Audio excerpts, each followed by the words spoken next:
adding kick rails to the design. There are two different methods for this. First of all, we'll just take a look at the design and see that the kick rails are not there, so these cabinets are just floating in midair, and that's normal. When you first place cabinets in a design, they're just floating at toe kick height. Now, the first method for doing this is we click the display preferences icon out to the left here, and then we click preset number 3 and say OK to that. So that just leaves us viewing the things that we place the toe.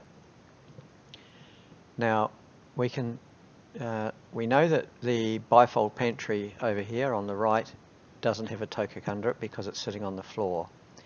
So what we're going to do is we select the area that we want to place the toe kick on. So we click the select area icon here, move outside onto a blank area and touch those objects that we need to include. So I'm not going to touch the pantry out to the right, and they turn green. There's one more object that I need to get, and that's this packer here. So I just click the select one object function and click it.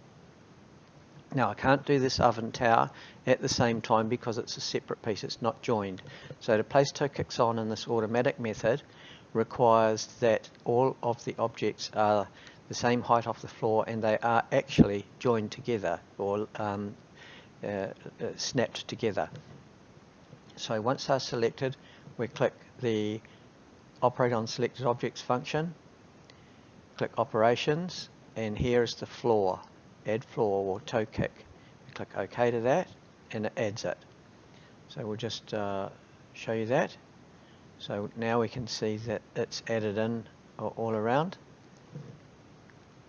Now we send it backwards, so we click the polygon editing function and it shows us the object.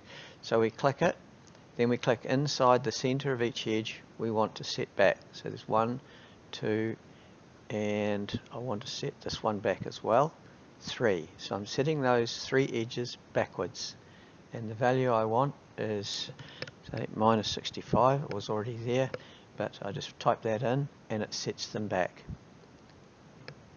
Now because this piece is joined, but because it's set, because it was a separate piece, it's left this protruding piece here which we don't want. So we click the delete vertex icon on the bottom right hand corner of the screen and click on the vertex. That's the red boxes are vertexes, so I just click that and it will remove that vertex and place the object in correctly.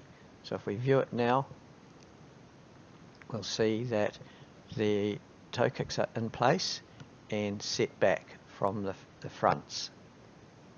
Now the other method of doing this, and sometimes it's required because of difficult positions of objects, so we can click Add, we can click Default Kicker, so that's under Floor, Default Kicker, and OK, and we just click into the 4 corners of the object. So we click there and you'll see that it has snapped there. Then I just move around clockwise around the object, clicking into the corners, and click the last one and then press the Enter key. Now again we'll see that that's in place, and now we just make the object, we set the object back by the value that we need to set it back. So we click the polygon editor again, we click on this object, click inside the front center of its edge, it turns pink again, and that value is still there, offset -65. Click the tick and it sets that one back. And we just view that in 3D now, and that's all in place. Now kickers are like every other object. You can apply textures and patterns and colors to them.